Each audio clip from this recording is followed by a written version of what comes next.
this day.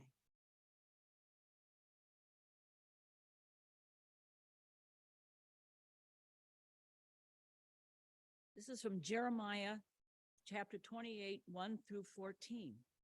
The prophet Jeremiah sent a letter from Jerusalem to the few surviving elders among the exiles, to the priests and the prophets, and to all the people Nebuchadnezzar had taken to Babylon from Jerusalem. The Lord of heavenly forces, the God of Israel, proclaims to all the exiles, I have carried off from Jerusalem to Babylon. Build houses and settle down. Cultivate gardens and eat what they produce. Get married and have children. Then help your sons find wives and your daughters find husbands in order that they too may have children. Increase in number there so you don't dwindle away. Promote the welfare of the city where I have sent you into exile. Pray to the Lord for it, because your future depends on its welfare. The Lord of heavenly forces, the God of Israel, proclaims, don't let the prophets and diviners in your midst mislead you. Don't pay attention to your dreams. They are prophesying lies to you in my name. I didn't send them, declares the Lord. The Lord proclaims, when Babylon's 70 years are up, I will come and fulfill my gracious promise to bring you back to this place. I know the plans I have in mind for you, declares the Lord. They are plans for peace, not disaster, to give you a future filled with hope. When you call me and come and pray to me, I will listen to you. When you search for me, yes, search for me with all your heart, and you will find me. I will be present for you, declares the Lord, and I will end your captivity. I will gather you from all the nations and places where I have scattered you, and I will bring you home after your long exile, declares the Lord.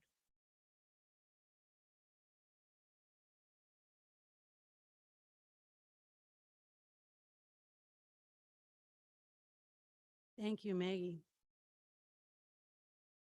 I can't even begin to imagine what it was like for the people who first heard Jeremiah say those words. It was most likely something like, you have got to be kidding me. You see, the people who heard those words were not where they wanted to be. They had been taken as the spoil of war, and they were in Babylon under the power of King Nebuchadnezzar. Good spelling word if you're looking for one. They were far from their home in Jerusalem, without hope or any sense of God's presence. It's there that I think the Psalm 137 would have, could have, maybe it was written. By the rivers of Babylon, we sat and wept when we remembered Zion. There on the poplars, we hung our harps. For there, our captors asked us for songs. Our tormentors demanded songs of joy. They said, sing us one of the songs of Zion. How can we sing the songs of the Lord in a foreign land? If I forget you, Jerusalem, may my right hand forget its skill. May my tongue cling to the roof of my mouth. If I do not remember you, if I do not consider Jerusalem my highest joy. The psalmist's words echoed amongst the people who were far from home in a place they didn't want to be. And Jeremiah the prophet comes and tells them to build houses. To build houses. What do you do in a house? You live there. And then he says, not only that, plant gardens and eat what they produce. Did Jeremiah never read a seed packet? It takes a while, right? Doesn't it? It says on the bottom of this, on the packet, on the back of the packet, it says, if you're in this zone, it will take 90 days between the time you plant the seed and can first harvest your green bean. They didn't want to be there that long. Jeremiah, you are out of your mind, and we want to go home. Then he says, not only that, why don't you just settle down, plant those seeds, have a baby or two. And when they grow up, why don't you check it out and see if they could marry someone? There wasn't Bumble or whatever it is that people meet on these days, but we'll work it out. How long, Michelle, until your children are able to marry? A while, you hope, right? It takes a while. Jeremiah is obviously not a parent. I know that for those of us whose children are old enough to be married, it seems like a nanosecond since they were born, but it isn't. Have a house, plant some seeds, make some babies, and have grandchildren. Jeremiah, you have lost every bit of sense that was ever, if ever, put in your brain. We want to go home. But home is not what they left behind. Home is what you carry in your heart. The place they longed for, Jerusalem, was no more. The city and the temple had been ransacked and completely destroyed. In their mind's eye, they have Solomon's temple still glowing in the sunset on the Temple Mount. But it wasn't there. No longer did the sounds of worship that they remember echo across the city. All that was left was destruction and occupation, but they still longed for home. If only Jeremiah had had the advantage of a Mary Engelbreit poster, I'm sure you might, right? Bloom where you're planted. I mean, that's what he's saying, isn't it? Bloom where you're planted, settle in, take some time, plant some seed, make some babies. And this might have saved him a lot of trouble because this is cute and whimsical and beautiful. And you're like, yeah, I could get behind that. That sounds okay. But unfortunately, Jeremiah didn't have that. Because the request that he made, not only plant your seeds, have your babies, make grandchildren to live in your homes with you, but pray for, folks, the welfare of Babylon. Pray for the people who have taken you. Pray for the thing you like least in this world. Pray for that which holds you in captivity. This is, as you can imagine, a hard thing to do. But when you think about it, they had only, I think, really only two options. They could complain a lot, and I'm sure they did. Would you not complain? They could complain and it wouldn't do anything, or they could get on living in a way that doesn't compromise who or whose they are. Remember Jerusalem, absolutely. Remember that place you have come from and all that it means, the dwelling place of God. Bring that into your home.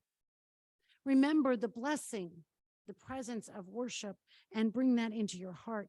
Even in a disoriented situation, you can find a way to reorient your heart and seek the goodness of God right where you are.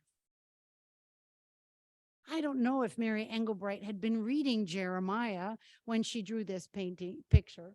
It's a common enough saying, but maybe she had. Jeremiah tells the people to live in the moment, which doesn't mean that you don't lament. Just in case you wondered, in your pew Bible, take a pic. There are pew Bibles there. You can take out a pew Bible if it's close enough for you to grab. They should all be pretty close, and open to about page 888. Or if you say it in German, the most important word, 888. That's how you know if somebody can pronounce it. So 888, and tell me what book begins about 888, and it might vary a little bit between. Lamentations. Do you know what that's about? Lamenting. There's a whole book in the Bible. And we've done this before where I've just sort of had you do the random, like flip through Lamentations, put your finger on a verse. And I know somebody in this room who goes like, that was really important. So you just might do that. Open up to 888 and flip through a little bit, open it up until you're still in Lamentations and literally close your eye and put your finger on a verse.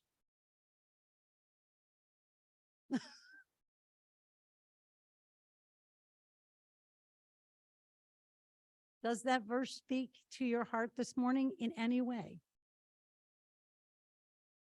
No. Oh, Maggie's like, nope, doesn't. What'd you read?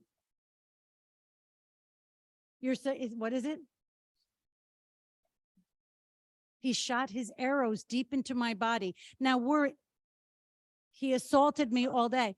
If this was Cupid, we might be okay with this, but it probably isn't Cupid, right?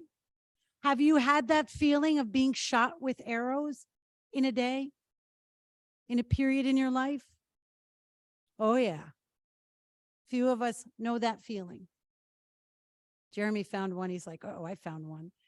So I encourage you, just look at that one. And if you are in a place in your life where you go like, this sucks. This experience is taking the life and energy and love I can find out of me. Open the book of Lamentations and remember, you're not alone. There's a whole book of it, which means we might need to do it every now and then. And that it's okay to do that. So Jeremiah says, lament for sure. But don't forget, Jeremiah calls the people to hold on to hope in the midst of despair. Sing the psalm, remember Jerusalem, reclaim the wonder of worship and the power of community. Live in the promise of God that is seldom, if ever, a quick fix. Put down roots. The image I've used throughout the service is this one. Now, there are a lot of times in the PowerPoints where there is operator error, right? The typo and things like that. This is not operator error. I chose this image because of a similar one that I've seen. Years ago, there was a group of folks who went routinely to Haiti. And one time they brought back a plate that I saw. It was a wooden plate, this kind of big decorative plate. And it was carved, hand carved, and on it was an image very similar to this, with the roots at the top and the leaves at the bottom. And it said somehow in the circumference of this plate, we are rooted in heaven.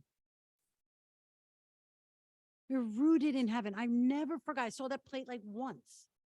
Never forgotten that image. And this is what Jeremiah is asking to put down your roots. We think of putting them down into the ground, but put them up into heaven. Connect and keep yourself connected to the power of God's love.